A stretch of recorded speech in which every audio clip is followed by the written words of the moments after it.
अस्सलाम वालेकुम, मैं हूं शजर न्याजी। सुनो राउंडअप में आपको खुशामदीद। नाज़रीन, आज सुप्रीम कोर्ट में सिविलियंस के फौजी अदालतों में ट्रायल के खिलाफ इंट्रा कोर्ट अपील पर समाअत हुई। जस्टिस अमीनुद्दीन की सरबराही में 7 रुकनी आईनी बेंच ने केस की समाअत की। वजारत दफा के वकील ख्वाजा हारिस ने दलाइल दिए। आज सुप्रीम कोर्ट के जजेस ने चंद अहम सवालात उठाए। जस्टिस हसन अजहर रिजवी ने रिमार्क्स दिए कि GHQ पर पहले भी एक हमला हुआ जिसमें शहादतें हुई। कराची में एक दहशतगर्दी की कार्रवाई में एक कोरियन त्यारे को तबाह किया गया, शहादतें हुई। त्यारा साजिश केस में एक आर्मी चीफ बैरूनी दौरे पर थे तो उनके जहाज को हाईजैक करने की कोशिश की गई।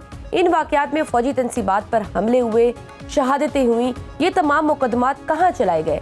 जस्टिस मुसरत हलाली ने सवाल किया कि कौन सा केस मिलिट्री कोर्ट्स में चलेगा और कौन सा नहीं चलेगा, ये तफरीक कैसे की जाती है? जस्टिस नईम अफगान ने कहा कि 9 मई वाकयात में 103 मुल्ज़िमान के खिलाफ मिलिट्री कोर्ट्स में केस चला और बाकी केसेस इंसदादे दहशतगर्दी अदालतों में चल रहे हैं। ये तफरीक कैसे की गई? कौन सा केस मिलिट्री कोर्ट्स में जाएगा, कौन सा केस इंसदादे दहशतगर्दी अदालतों में जाएगा? मुल्ज़िमान को फौज की तहवील में देने का इंसदादे दहशतगर्दी अदालतों का तफसीली फैसला किधर है?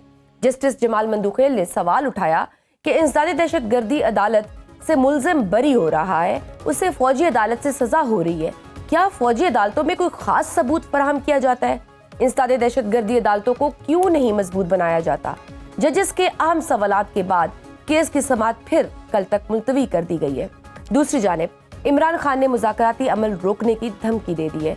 कल अडियाला जेल में वकला से गुफ्तगू करते हुए उन्होंने कहा कि अगर हुकूमत ने मुज़ाकरात की अगली नशिस्त में जुडिशल कमीशन ना बनाया तो मुज़ाकरात के अमल को आगे नहीं बढ़ाएंगे। तहरीक इंसाफ की मुज़ाकराती कमेटी की भी ताहाल इमरान खान से अडियाला जेल में मुलाकात का इंतजाम नहीं हो सका। इमरान खान के वकील फैसल चौधरी ने कहा कि उमर अयूब की हिदायत पर जेल हुकाम से मुलाकात के लिए राब्ता किया गया। कोशिश है कि मुज़ाकरात के तीसरे मरहले से कबल बानी से मुलाकात मुमकिन हो। नाज़रीन, मुज़ाकराती कमेटी की इमरान खान से मुलाकात कब होगी और क्या वाकई हुकूमत अगली नशिस्त में जुडिशल कमीशन की तश्कील की हामी भरेगी? सुप्रीम कोर्ट में सिविलियंस के मिलिट्री ट्रायल का केस क्या रुख इख्तियार करेगा? इस सारी सूरत हाल पर बात हमारे साथ मौजूद है सेनेटर हुमायूं अहमद, PTI के सीनियर रहनुमा है। सर, आपके वक्त का बहुत शुक्रिया। सर, तहरीक इंसाफ की मुज़ाकराती कमेटी की ताहाल इमरान खान से मुलाकात नहीं हुई, क्या वजह है? कौन रुकावट बन रहा है? क्योंकि दूसरे दौर से पहले तो बगैर किसी परेशानी के मुलाकात हो गई थी। बिस्मिल्लाहिर्रहमानिर्रहीम, इय्याका नअबुदु व इय्याका नस्तईन। देखिए, ये तो आपने गवर्नमेंट से पूछना है कि क्या उनके पास इख्तियारात हैं भी इन सब चीज़ों के कि नहीं है। अगर उनके पास इख्तियारात नहीं है तो फिर तो हमारा जो पॉइंट था वो वैलिडेट हो जाता है कि हम उन्हीं से बात करेंगे कि जिनके पास इख्तियारात हैं। क्योंकि ये लोग अगर चाहते हैं या ये अगर जानबूझ के ये नहीं करवाना चाहते तो फिर इनकी नीयत पे फतूर है। तो 2 चीजें हैं, या इनके पास इख्तियारात नहीं है या इनकी नीयत पे फतूर है, तीसरी कोई बात नहीं है। और वो चीज तो चाहे इनके दिल में फतूर है या इनके पास इख्तियारात नहीं है, एक चीज तो कॉमन है, वो ये है कि इनको डर लगा हुआ है इमरान खान से, इनको डर लगा हुआ है उस शख्स से जो जेल में है कि हम उसको कैसे हैंडल करेंगे। क्योंकि इनमें से किसी के पास वो क्या कह सकते हैं, वो पावर ही नहीं है, स्ट्रीट पावर, लोगों की सपोर्ट नहीं है कि ये उस बंदे के साथ किसी भी लेवल पे कोई मुकाबला कर सके। जी, इरफान सदीकी साहब तो कह रहे हैं कि वजारत दाखिला का ये काम है कि वो मुलाकात अरेंज करे, यानी मोहसिन नकवी साहब। देखिए, मेरी बात सुने, ये मोहसिन नकवी साहब का नहीं है, ये पूरी हुकूमत का है। मोहसिन नकवी साहब is a part of the government. ये प्राइम मिनिस्टर के अंडर आता है। प्राइम मिनिस्टर जो है, he is the head of the state, he is the executive. उसके नीचे वजारत दाखिला आती है।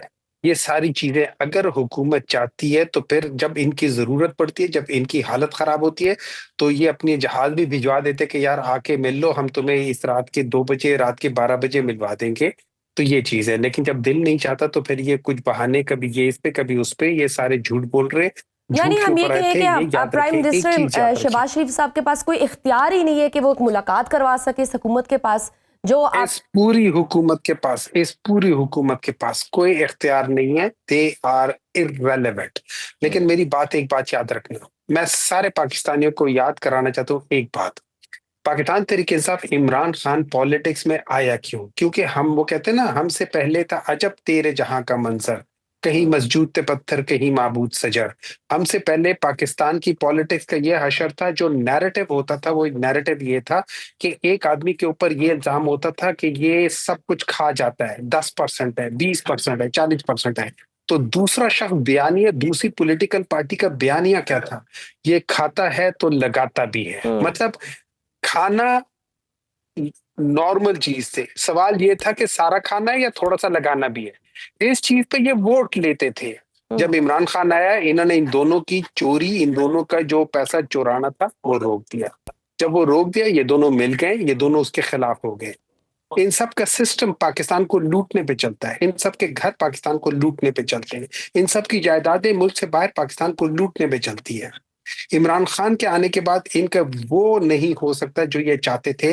तो इन लोगों ने सबने मिलके इमरान खान को किया। और ये याद रखिए, इनके पास कोई और था नहीं तरीका कि इमरान खान को हटाते, तो इन लोगों ने आईनी तरीके से हटाया। हालांकि ये लोग खुद जो है 2-2 3-3 मरतबा करप्शन पे हटे थे। इन्होंने बड़ी कोशिश की कि इमरान खान के ऊपर करप्शन के केसेस हो जाए, वो नहीं हुए। अभी भी जितने हुए सारे झूठे हुए। तो मेरी एक अभी 190 मिलियन पाउंड केस में भी फैसला आना है। ठीक है सर, अभी जैसे आज मुलाकात का दिन था, तो पीटीआई की कोई भी लीडरशिप जेल नहीं गई। अडियाला जेल के जराए ये दावा कर रहे हैं कि हमारे पास तो कोई मुलाकात के लिए आया ही नहीं है, फिर हम कैसे मुलाकात कराएं। दूसरी जानिब तहरीक इंसाफ कहती है कि जेल वाले बुलाएंगे तो हम जाएंगे। कंफ्यूजन कहाँ है? देखिए, सब झूठ है, झूठ था, झूठ है, झूठ रहेगा। हमारे उनको जब आप बताते होते कि कल मुलाकात होगी, हम लोग पहुंच जाएंगे।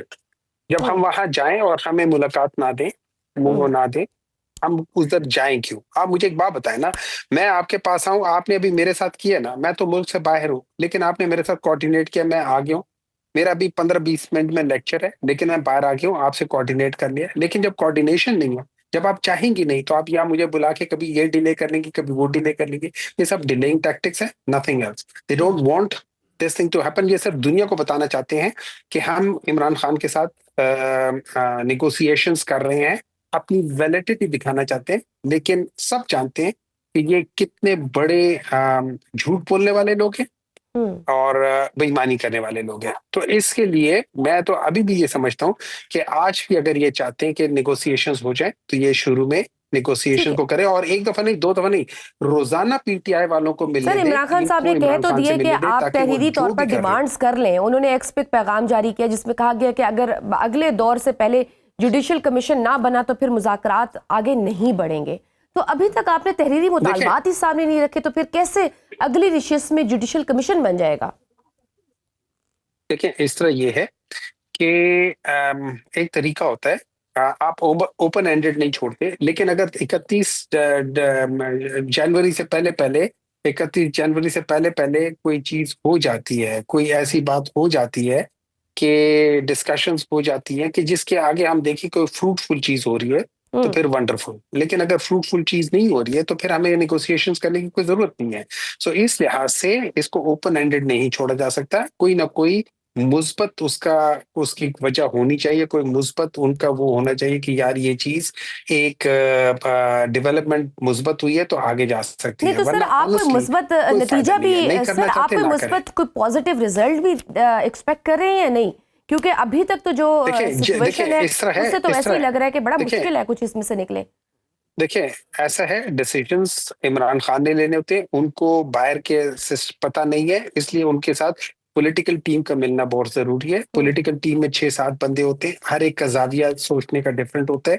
जब वो डिफरेंट जाविये से इमरान खान को अपनी बात बताते हैं, इमरान खान उनकी बेसिस पे एक डिसीजन मेकिंग करता है, फिर उस डिसीजन मेकिंग के ऊपर आगे बात चलती है। अगर आप ये करना चाहते हैं, तो मेरी नजर में ये होगा कि आप रोजाना सुबह इमरान खान की मुलाकात इन लोगों से कराएं, शाम को आप लोग अपनी नेगोशिएशंस करें। मैं आपको बता सकता हूं, विद इन 1 वीक ये नेगोशिएशन कामयाब हो जाएंगी, अगर आपकी नीयत है। अगर आपकी नीयत नहीं है, तो मैं आपको बता सकता हूं अगले 2 साल भी ये नेगोशिएशंस नहीं कामयाब होंगी। As simple as that. लेकिन जो हुकूमत तो यही कहती है ना, जो आपने प्री कंडीशंस लगा दिए हैं कि एक न्यूट्रल ग्राउंड में हमारी मुलाकात कराई जाए, ओपन एयर में कराई जाए, वो कहते हैं कि हम जेल मैनुअल के अकॉर्डिंगली हम कराना चाहते हैं। देखिए, मेरी बात सुने, ये जेल मैनुअल के तहत नॉर्मल रूटीन की चीजें होती है, ये नॉर्मल रूटीन की चीज नहीं है, ये प्रायोरिटी है इस मुल्क के लिए। इसमें आप इमरान खान के अपने रिश्तेदारों की मुलाकात नहीं करने, नॉर्मल रूटीन की चीज नहीं कर रहे। ये पाकिस्तान की फ्यूचर की बात है, ये पाकिस्तान के अंदर पॉलिटिकल स्टेबिलिटी की बात है। अगर आप इसको नॉर्मल तरीके से लेकर जा रहे हैं और इसको आउट ऑफ द वे लेकर नहीं जा रहे, आपसे ज्यादा नालायक, निकम्मा, निकट्ठू आज तक मैंने देखा नहीं है। आपको चाहिए इसको प्रायोरिटी दे, आपको चाहिए इसको एक्सपीडाइट करें। अगर आप इसमें ये चीजें करना चाहते हैं, देन आई अंडरस्टैंड कि you do not want to, you do not wish to. आप लोगों के दिल में है ही नहीं कि ये चीज हो जाए। आप लोग दुनिया से झूठ बोल रहे हैं, आप आवाम से झूठ बोल रहे हैं, आप अपने आप से झूठ बोल रहे हैं। सलमान अकरम राजा साहब ने भी इस खदशे का इजहार किया है कि इमरान खान साहब का मिलिट्री ट्रायल हो सकता है। सिविलियंस के मिलिट्री ट्रायल का केस भी सुप्रीम कोर्ट में चल रहा है, तो आपको भी इस तरह के कोई खदशात हैं? देखिए, हमें तो ये शुरू से ही खदशात हैं रिगार्डिंग मिलिट्री कोर्ट्स का जो सुप्रीम कोर्ट में चल रहा है। ये जो इस वक्त जो कोर्ट बना हुआ है, जो इस वक्त जो चीज है कोर्ट बनी हुई है, उस लिहाज से अगर आप देखा जाए तो इस कोर्ट के ऊपर आपको क्या यकीन होगा। जिन लोगों को सरबराह बनाया उन्होंने खुद कभी कॉन्स्टिट्यूशनल केसेस सुने नहीं है, तो वो आगे क्या करेंगे। देखिए, इस वक्त पाकिस्तान के अंदर जो जुडिशरी है ना, जो इस हुकूमत डिस्ट्रक्शन मूवमेंट ने जिस तरीके से पाकिस्तान की मईशत को तबाह कर दिया है, इस पूरे 6 महीनों में सिर्फ 1% भी ग्रोथ नहीं हुई। सर वो तो कहते हैं कि इशारे बड़े अच्छे जा रहे हैं, महंगाई नीचे आ रही है, इंडिकेटर्स बड़े अच्छे जा रहे हैं इकोनॉमी के। देखिए, होल्ड ऑन, महंगाई नीचे नहीं आ रही, महंगाई बढ़ने की स्पीड नीचे आ रही है। There is a difference between महंगाई एंड इन्फ्लेशन। इन्फ्लेशन है जिस स्पीड से महंगाई बढ़ रही है। इसका मतलब ये है, आप लाहौर जा रहे हैं 120 किलोमीटर के फासले से, अगर आप स्पीड से अगर आप 50 किलोमीटर की स्पीड से जाएंगे तो गिरफ्तार में कभी आ जाएगी, लेकिन डेस्टिनेशन वही है सारी। सिविल नाफरमानी की कॉल जारी है, या फिर आप 31 जनवरी के बाद ही डिसाइड करेंगे? हाँ, 31 जनवरी तक रोक के रखा हुआ है। ठीक, बहुत शुक्रिया सेनेटर साहब हमारे साथ मौजूद थे। नाज़रीन, वक्त है छोटी सी ब्रेक का, देखते रहिए Suno round up. Welcome back to Suno round up. Suno round up के इस हिस्से में मैं ज्वाइन किया है सीनियर एनालिस्ट है एयाज अमीर साहब। सर, आपके वक्त का बहुत शुक्रिया। सर, आज सिविलियंस के मिलिट्री कोर्ट में ट्रायल केस की समाअत हुई। जजेस ने काफी सख्त सवालात उठाए। जस्टिस हसन अजहर रिजवी ने पूछा, क्या त्यारा अगवा केस, कराची फैसल बेस पर हमले का केस कौन सी फौजी अदालत में चला था? अदालती माहौल से क्या लग रहा है आपको, ये केस किस जानिब जाएगा? देखिए, हमारे यहाँ जो कई दफा बहादुरी होती है वो तब दिखाई जाती है जब मामलात सारे हो जाते हैं। राइट। अब ये केस इतनी देर से चल रहा है और इसमें क्या क्या चीजों में इसको उलझाया गया है। जो लोग पकड़े गए थे पिछले साल मई 9 के बाद, उनको शुरू में पता नहीं कहां का रखा गया। उनका रगड़ा तो निकल गया ना, जिस तरीके से ट्रायल हुई। अब आप यहाँ पे बड़े बड़े दलेराना सवाल पूछ रहे हैं। ख्वाजा हारिस को कई दफा जवाब देने का वो मौका नहीं मिल रहा। लेकिन चीज होती है, लोहे पे तो तब कोई मारे तो कोई फायदा हो जब वो गर्म हो। वक्त जब गुजर जाए फिर आप करते रहे बातें। जैसा कि मैं एक और मिसाल आपको देता हूं, याया खान ने अपनी सदारत पूरी कर ली, हुक्मरानी पूरी कर ली, और उसके बाद सुप्रीम कोर्ट ने डिक्लेयर किया, या जैसे अब ये हुआ था काजी फैज ईसा के जमाने में, कि जी भुट्टो ट्रायल जो थी वो मिस कैरेज ऑफ जस्टिस थी। क्या कहने हमारे मुल्क के हालात जो हैं, 40 साल बाद आप कह रहे हैं मिस कैरेज ऑफ जस्टिस हो गई है। मेरा ख्याल है उनकी लाश को या रूह को ठंड पहुंच गई होगी कि जी सुप्रीम कोर्ट ने अब हमारी पोजीशन को वैलिडेट कर दिया है।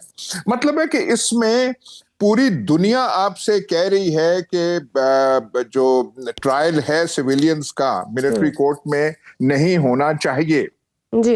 हमें दुनिया कह रही है कि आपका अपना आइन इसकी इजाजत नहीं देता। लेकिन यहाँ पे बहस हो रही है, तारीख पे तारीख हो रही है और फैसले आ रहे हैं मिलिट्री कोर्ट में। बिल्कुल, सुप्रीम कोर्ट ने प्रोविजनल इजाजत भी दे दी कि जब तक फैसला ना हो तो आप सजा भी सुना दें। तो ये बस अजीब सी सूरत हाल होती है। अब ये बहादुरी दिखा दें जज साहिबान, माय लॉर्ड। मतलब सर, अगर जैसे ये मौजूदा आईनी बेंच के जो सरबराह हैं जस्टिस अमीनुद्दीन खान हैं, तो आपको नहीं लगता फिर कोई ऐसा फैसला वो दे सकते हैं जिससे मिलिट्री कोर्ट से सजा पाने वालों की सजाएं रिवर्स हो जाएं और मुकदमात आम अदालतों में चले? Could that be possible? I don't know कि क्या हो सकता है क्या नहीं, मैं तो सिर्फ सामने चीजें देख रहा हूँ। अब अमीनुद्दीन साहब जो हैं वो कॉन्स्टिट्यूशनल कोर्ट के सरबराह हैं।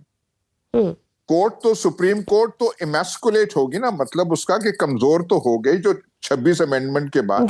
26 अमेंडमेंट तो पास हो गई ना, आपने 2 कोर्ट्स बना दी। जो सीनियर जज साहिबान है वो इन आईनी केसेस को सुनी नहीं रहे क्योंकि बेंच ही और बन चुका है। तो आई डोंट नो कि क्या होगा, क्या नहीं हो सकता, क्या नहीं है। लेकिन जो मजाक जुडिशरी के साथ हो गया है और उसमें जुडिशरी का एक हिस्सा वो भी मुलव्वस है, वो तो हमारे सामने है ना सब कुछ। तो फिर हम वैसे इस पे एकेडमिक डिबेट सब कर सकते हैं इन बातों पे। 26वीं आईनी तरमीम का तो आपने जिक्र किया सर, अब तो बाज़गश्त 27वीं आईनी तरमीम की भी हो रही है। अभी इसमें जस्टिस जमाल मंदुखी ने बड़े दिलचस्प रिमार्क्स दिए हैं। वो कहते हैं कि पार्लियामेंट के पास इख्तियार है, अगर वो ये कानून बना दे कि तिरछी आंख से देखना भी जुर्म है तो उसमें भी सजा होगी, लेकिन पार्लियामेंट को ये भी बताना होगा कि उसकी सजा किस अदालत से होगी और उसके लिए आईनी तरमीम जरूरी है। तो उन्होंने ये भी कहा कि मेरी दानिश में पार्लियामेंट से ज्यादा आईन पाकिस्तान सुप्रीम है। तो इन रिमार्क्स को अगर मद्देनजर रखते हैं तो क्या कोई 27वीं तरमीम की राह भी हमवार हो सकती है? देखिए, इन बहसों ये ऐसी बहस तो हम पता नहीं सुबह तक हम कर सकते हैं। लेकिन जो जस्टिस मंदोखिल कह रहे हैं, फिर ये भी वो देख लें कि कई फैसले सुप्रीम कोर्ट के आ चुके हैं कि जो एक बुनियादी स्ट्रक्चर है आइन का वो चेंज नहीं हो सकता। जब आप जुडिशरी की ऐसी की तैसी कर दें तो क्या आप समझते हैं कि वो जो एक स्ट्रक्चर था, जो एक आर्किटेक्चर था कॉन्स्टिट्यूशन का, वो कायम रहता है? उसके साथ आप खिलवाड़ नहीं कर रहे, उसके साथ खिलवाड़ हो नहीं गया। देखना तो ये चाहिए। फिर आप कहेंगे कि पार्लियामेंट कर सकता है ऐसे, पार्लियामेंट कर सकता है ऐसे, हर चीज कर सकते हैं। आप तिरछी नजर से देखें तो उस पर भी कानून या सजा वो दे सकता है। तो फिर वो जो फैसले थे आपके रिटन ऑर्डर्स हैं कि जी बेसिक स्ट्रक्चर आइन का चेंज नहीं हो सकता। तहरीक इंसाफ के इमरान खान की मिलिट्री ट्रायल का भी इजहार कर रही है। सलमान अकरम राजा ने भी इसी तरफ इशारा करते हुए कहा है कि असल हदफ हमें खदशा है कि खान साहब हैं और आइन में तरमीम इसी कड़ी का हिस्सा है। तो क्या मामलात खान साहब के मिलिट्री ट्रायल तक जा सकते हैं? मेरा ख्याल अगर आप करना चाहें तो क्या चीज नहीं हो सकती, कौन सी चीज, कौन सा अमर माने है। लेकिन अगर आप ऐसा सवाल उठाते हैं और ये परसेप्शन हम सामने रखते हैं तो फिर जो मुज़ाकरात हो रहे हैं पीटीआई के दरमियान और हुकूमत के दरमियान, वो बिल्कुल इररेलेवेंट और बेमानी हो जाते हैं। क्योंकि क्या आप समझते हैं कि एक दफा कोई मिलिट्री कोर्ट वाली बात हो तो ये मुज़ाकरात कायम रह सकते हैं, या आइंदा कोई मुज़ाकरात का कोई थोड़ा स्कोप भी रह जाता है? बिल्कुल नहीं रहेगा उस सूरत में। और जिस जमूद में ये जो मुज़ाकरात भी जो हो रहे हैं, आपको इनका कोई मुस्तकबिल नजर आ रहा है? कुछ लग रहा है कि इन मुज़ाकरात में से कुछ निकलेगा? क्योंकि एक मुलाकात तो ये करा नहीं पा रहे। देखिए, एक बात है कि वो जो पहले सूरत हाल थी नवंबर 26 से पहले, उसके बाद ये दोनों साइड्स कुछ ना कुछ मिल तो रहे हैं। कुछ ना कुछ पॉलिटिकल चीज होनी तो चाहिए। उसके बाद आप देखें कि कुछ इसमें से निकलता है या नहीं। क्योंकि आपका क्या ख्याल है कि अगर पीएमएलएन हुकूमत इन मुज़ाकरात में शामिल है तो उन्होंने मतलब इस्टेब्लिशमेंट के आशीर्वाद शामिल नहीं होगी, या इस्टेब्लिशमेंट के आशीर्वाद के बगैर नून लीग ऐसी हरकत कर सकती है? तो डेफिनेटली इस्टेब्लिशमेंट ऑन बोर्ड है। और राना सनाउल्लाह साहब ने भी बड़ा कैटेगोरिकली कहा है कि हम इस्टेब्लिशमेंट को ऑन बोर्ड लेकर ये मुज़ाकरात शुरू कर रहे हैं। तो सर, अगर ये मुज़ाकरात इस्टेब्लिशमेंट को ऑन बोर्ड लेकर कर रहे हैं तो फिर इसका मतलब है फिर पीछे से इजाजत नहीं मिली ना मुलाकात करने के लिए कमेटी की, फिर ये हुकूमत तो खुद तो बेबस ही नजर आ रही है ना? नहीं, देखें, जो आप मुलाकात की बात आप ज्यादा ये एम्फसाइज कर रही है, अली गौहर की तो हो गई ना, अलीमा खान की तो हो गई। तो ये फिर बात डिटेल्स की रह जाती है कि सारी टीम को क्यों नहीं मिलने दिया। Barrister Ali Gohar is the acting chairman of the PTI. तो वो मिल लिए, तो उनको इनको instruction Yes, sir, but he is not the part of that committee actually, ना. That's why I was saying. Committee है, ठीक है। अब आप ये कह सकते हैं कि सारों को नहीं बुलाया गया, सारों को नहीं ये किया गया, पर कोई तो थे जिन्होंने मिल लिया।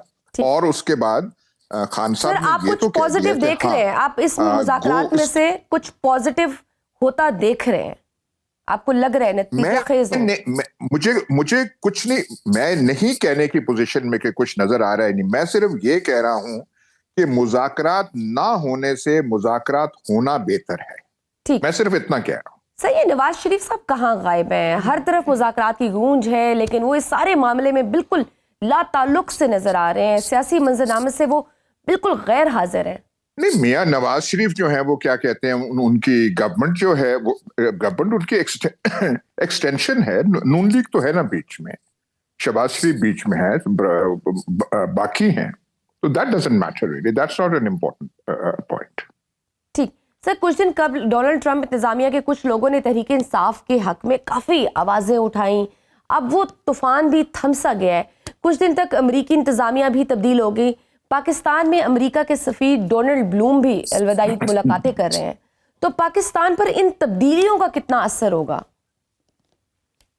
आई डोंट नो कि आपको हमें कुछ ज्यादा उसमें उम्मीद करनी चाहिए, लेकिन इतनी बात तो है ना, वो हमें देखना चाहिए कि वहां के जो पाकिस्तानी लॉबी है, अगर मैं ये लफ्ज इस्तेमाल कर सकूं, खासी ताकतवर है। वो अगर शोर मचाती है, इनॉग्रेशन के दिन वो कोई ट्रकों को लेकर और उन पे साइन बोर्ड्स लिखे हुए हों, मैं उनका मतन यहाँ आपके प्रोग्राम में बयान नहीं कर सकता कि उनके ऊपर क्या लिखा हो या क्या लिखा गया है, तो असर तो उसका पड़ता है, एक एटमॉस्फेयर तो बनता है। और हमारे जैसे मुल्क के लिए अमेरिका में जो कुछ होता है, वहाँ पब्लिक ओपिनियन कैसी है, वहां पे कांग्रेस में कौन सी हवाएं चल रही हैं, उसका हम नोट लेते हैं। और एक आध बयान वहां से आ जाए, जैसे वो कौन थे, वो उन्होंने एक दो ट्वीट्स की, तो यहाँ पे ऐसे लगता था कि तूफान आ गया है। तो इन चीजों का फर्क तो पड़ता है। अब वो जो है प्रेसिडेंट ट्रंप पता नहीं कुछ कहते हैं या नहीं, पर उनके मुंह से कुछ दो जुमले भी निकल जाएं तो यहाँ पे हर चीज हिलके रह जाएगी, क्योंकि हम डिपेंड करते हैं अमेरिका के तलकात के साथ, उनकी खुशनुदी के साथ, हम उन चीजों से इन्फ्लुएंस जरूर होते हैं। ये नहीं कि हम हर चीज में उनसे इजाजत मांगते हैं या उनके पास हमारे अफेयर्स के ऊपर कोई वीटो पावर है, लेकिन एक साइकोलॉजिकल एटमॉस्फेयर जरूर है जिसमें अगर वहां से कोई नापसंदीदा आवाजें उठती हैं तो यहाँ पे परेशानी या जुकाम या बुखार यहाँ पे हमारे हुकाम को लग जाता है। ठीक, बहुत शुक्रिया सीनियर एनालिस्ट हमारे साथ मौजूद थे। नाज़रीन, वक्त है छोटी सी ब्रेक का, देखते रहिए Suno round up. Welcome back to Suno round up. नाज़रीन, मशरिक़ वुस्ता में हालात तेजी से एक नई और पहले से कई गुना बड़ी जंग की तरफ बढ़ रहे हैं। इजरायली हुकूमत ने सरकारी सतह पर ग्रेटर इजराइल का नक्शा जारी कर दिया है। सियोनी हुकूमत की जानिब से जारी किए गए नक्शे में मकबूजा फलस्तीनी इलाकों के अलावा उर्दन, शाम, लिबनान और दीगर अरब ममालिक को इजरायली रियासत का हिस्सा दिखाया गया है। अरब ममालिक की तरफ से इजराइल के इस इक़दाम का सख्त रद्द-ए-अमल आया है। फलस्तीन, सऊदी अरब, कतर, उर्दन और मुत्तहिदा अरब अमारात ने इजराइल के नाम नहाद तारीखी सियोनी रियासत के मुतनाज़े नक्शे की मजम्मत की है। सऊदी वजारत खारजा ने अपने एक बयान में कहा है कि ऐसे बेबुनियाद और इंतहापसंदाना इक़दामात इजरायली हुकाम के गासिबाना इरादों को जाहिर करते हैं। ऐसे इक़दामात कब्जे को मुस्तहकम करने, रियासतों को खुद मुख्तारी पर हमले और आलमी कवानीन की खिलाफ वर्जी के इरादे को जाहिर करते हैं। आलमी बरादरी खित्ते के ममालिक और आवाम पर जारी इजरायली खिलाफ वर्जियों को रोकने के लिए किरदार अदा करे। कतरी वजारत खारजा की तरफ से भी रद्द-ए-अमल आया, जिसमें कहा गया कि ये इक़दाम दूसरे ममालिक की खुद मुख्तारी की संगीन खिलाफ वर्जी है। नाज़रीन, इसराइल का ये इक़दाम मशरिक़ वुस्ता में किसी बड़ी तब्दीली का पेश खैमा है। मुस्लिम ममालिक क्या अहम किरदार अदा कर सकते हैं? क्या अमेरिका और मगरिब ममालिक इसराइल को रोकेंगे या एक बार फिर खामोश तमाशाई बने रहेंगे? इस सारी सूरत हाल पर बात करते हैं। हमारे साथ मौजूद है साबिक सफारतकार और माहिर बैनुल-अक़वामी अमूर ज़फ़र हलाली साहब। सर, आपके वक्त का बहुत शुक्रिया, you are so kind. Sir, Israeli हुकूमत ने ग्रेटर इजराइल का नक्शा जारी कर दिया है। नक्शे में मकबूजा फ़लस्तीनी इलाकों के अलावा उर्दन, शाम, लिबनान और दीगर अरब ममालिक को सियोनी रियासत का हिस्सा दिखाया गया है। इस वक्त नक्शा जारी करने का मकसद क्या है? क्या इजराइल किसी बड़ी जंग का इरादा रखता है? देखिए, इजराइल को अब जंग लड़ने का तो फायदा ही नहीं है ना। माने कि इजराइल ने जो हासिल करना था वो कर लिया है, और वो अब जो ग्रेटर इजराइल पे आ गया है वो बता रहा है पूरी दुनिया को कि ये अगला स्टेप हमारा ये होगा, और ये मुसलमान कुछ नहीं कर सकते, ये खत्म हो गए, ये डिसइंटीग्रेट हो गए। मुस्लिम वर्ल्ड तो रहा नहीं है, उम्मा का कॉन्सेप्ट कुछ ऐसा है ही नहीं। अगर होता तो 1 साल से जो हो रहा है जेनोसाइड जो हो रहा है गाजा के खिलाफ, उस वक्त कुछ ना कुछ ये करते हैं। इन्होंने फेंक दिया है हथियार, बस ये स्टेटमेंट्स दे सकते हैं। आप देखें, एक आदमी नहीं उठा है, एक मुसलमान मुल्क हम इंक्लूडिंग अस, कोई कुछ नहीं किया है प्रैक्टिकली, इसलिए कि ये सब खत्म हो गए, ये कर नहीं सकते, दे डिजेक्टेड, डिसल्यूजन, डिवाइडेड, ये कुछ नहीं कर सकते। ये बड़ा अच्छा मौका था इजराइल को कहने कि हमारा अगला जो कदम है ये है कि हम ग्रेटर इजराइल अचीव करेंगे। इसका मतलब है इजराइल पहले ही शाम में गोलान की पहाड़ियों पर कब्जा कर चुका है, तो आप खुलकर ग्रेटर इजराइल का नक्शा भी पेश कर दिया है, तो फिर आप कह रहे हैं कि शाम, उर्दन और लेबनान की तरफ से कोई रिएक्शन नहीं आएगा? शाम, उर्दन, लेबनान ये तो खत्म हो गए हैं, ये तबाह हो, कुछ रिएक्शन आया है? आप क्यों समझती हैं कि ये इन्होंने इस वक्त सिलेक्ट किया है अनाउंस करने के लिए? There is no reaction. ये समझें, अफ्रीका और हिंदुस्तान जो कॉलोनीज बन गए थे, ये उस वक्त क्यों कॉलोनियल हिस्ट्री उस तरीके की हुई जो हम देख रहे थे? इसलिए कि इनको पता चल गया था अब इनमें जोर नहीं है, दम नहीं है, इत्तेफाक नहीं है, देयर इज नो यूनिटी, तो हम कुछ भी कर सकते हैं। और वो शुरू हो गए। ये इजराइल, सीरिया को तो हमारे अर्दगान साहब ने इजराइल और अमेरिका के साथ मिलके अपना वो हिस्सा ले लिया है, वो नोच रहे हैं सीरिया पे। आप देख रहे हैं इधर भी, माफ करिए, इधर भी देखिए तो अब हिंदुस्तान मिलके अफगानिस्तान के साथ क्या नहीं कर रहा है। तो ये शुरू हो गया है। अगर आप लड़ना चाहते हैं लड़े, मगर उनको पूरा यकीन है कि टेक्नोलॉजी, वेपनरी और सब चीज हमारे पास है। चीन तैयार नहीं है आपके लिए आके लड़ने के लिए, और वो क्यों लड़े? रूस कहता है हम अभी तक, हम तो ये यूक्रेन ही बचाते that is enough for us. तो ये सब इस चीज के लिए अब आप तैयार हैं, you are not able to fight, आप कुछ नहीं कर सकते। मतलब अगर इजराइल मजीद एस्केलेशन की तरफ बढ़ता है तो अमेरिका और मगरबी ममालिक का क्या किरदार हो सकता है? क्योंकि पहले हमने मगरबी ममालिक का दौरा म्यार देखा, 25,000 से ज्यादा मासूम फलस्तीनी शहीद हो गए, लेकिन जंग बंदी नहीं हुई। उल्टा डोनाल्ड ट्रंप कहते हैं कि अगर इजरायली यरगमाली वापस ना आए तो क़यामत बर्पा कर देंगे। देखिए, क्या खुदा के लिए ये आप समझते हैं 1 मिनट के लिए कि इजराइल ने बगैर अमेरिका का पूछा ये किया है? बिल्कुल, उनको तो इजाजत मिली है, आगे बढ़ो, लो कदम, हम तुम्हारे साथ हैं, खत्म बात। विदाउट अमेरिकन कंसेंट ये हो ही नहीं सकता। ये देखिए, ये क्या, ये the Arab Muslim, this has taken place, ये हो गया है, उनको कुछ समझते ही नहीं है। तो ये माफ करिए, ये तो बड़ा ऑब्वियस था। और कर क्या सकते हैं इन लोग? आप बताएं, कौन कुछ क्या किया है? एक आदमी लड़ने के लिए एक मुल्क ने भेजा है जो इतना शोर करता है, ये वो खुद नोच रहा है सीरिया को। नहीं, आई एम सॉरी, तैयार हो जाएं। अगर आप लड़ने के लिए तैयार नहीं है, आप में वो है नहीं लड़ने के लिए कुव्वत, तो फिर यही होगा आपके साथ, और ये हो रहा है। ठीक सर, ईरान की एटमी प्रोग्राम के हवाले से भी आने वाले हफ्ते में मगरबी ममालिक के साथ मुज़ाकरात होने हैं। खित्ते में पावर बैलेंस और इजराइल के हमलों को कंट्रोल करने के लिए ईरान का एटमी प्रोग्राम कितना अहम है? ईरान का एटमी प्रोग्राम है ही नहीं। अगर होता तो आप समझते हैं इनकी जुर्रत होती है अटैक करने के लिए? आप मुझे बताएं, अगर ईरान का एटमी प्रोग्राम होता तो क्या ईरान कहता नहीं कि तो आके देखो हम तुम्हारे से क्या करेंगे, और दिखाता? नॉर्थ कोरिया का प्रोग्राम नहीं है, देखा नहीं है आपने? हमारा नहीं है देखा नहीं है हमारे मिसाइल्स और ये और वो। ईरान का अगर होता तो किधर है वो? आप बताएं, वो छुपा के रखते? आप जो एटमी प्रोग्राम करते हैं उनका तो है ही नहीं। लेकिन फ्रांसीसी सदर तो सर कहते हैं कि ईरान तो आप पॉइंट ऑफ नो रिटर्न की तरफ पहुंच चुका है।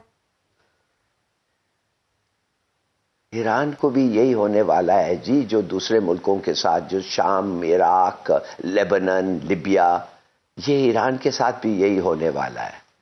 और अगर ईरान के पास होता जवाब देने के लिए तो अभी तक हमें पता चल जाता। वो नहीं है। अगर नहीं है इसीलिए तो ये आगे बढ़ रहे हैं। आखिर लांडी के बराबर है इजराइल, जितना बड़ा लांडी है ना 8-9 मिलियन का, उतना इजराइल है। ठीक, तो सवाल ही नहीं होता। ठीक, सऊदी वजीर खारजा का रद्द अमल आया है। वो कहते हैं कि ऐसे बेबुनियाद और इंतहा पसंद इकदामात इजरायली हुकाम के गासिबाना इरादों को जाहिर करते हैं। तो दीगर मुस्लिम ममालिक का इसमें क्या किरदार हो सकता है? क्योंकि यही वो वक्त है जब सबको इकट्ठे होना पड़ेगा। जैसे आप कह रहे हैं कि सब आहिस्ता करके सब बर्बाद हो रहा है, खत्म हो रहे हैं। क्या तो बेचारे यमन के पीछे लगा हुआ है ना, 1,50,000 उनके फौज जो है वो तो यमन के पीछे लगे हुए हैं। का क्या एयरफोर्स है और वो किसके पीछे लगा हुआ है, आप खुद जान सकते हैं। इजराइल, अमेरिका, ये सब एक they stand in one place. इनका कोई फर्क नहीं है, बस ये कहते रहते हैं, स्टेटमेंट्स देते रहते हैं। आप मुझे बताएं, गजा में मुसलमान भूख से मर रहे हैं, रोज मर रहे हैं, 1 साल से मर रहे हैं, क्या किया?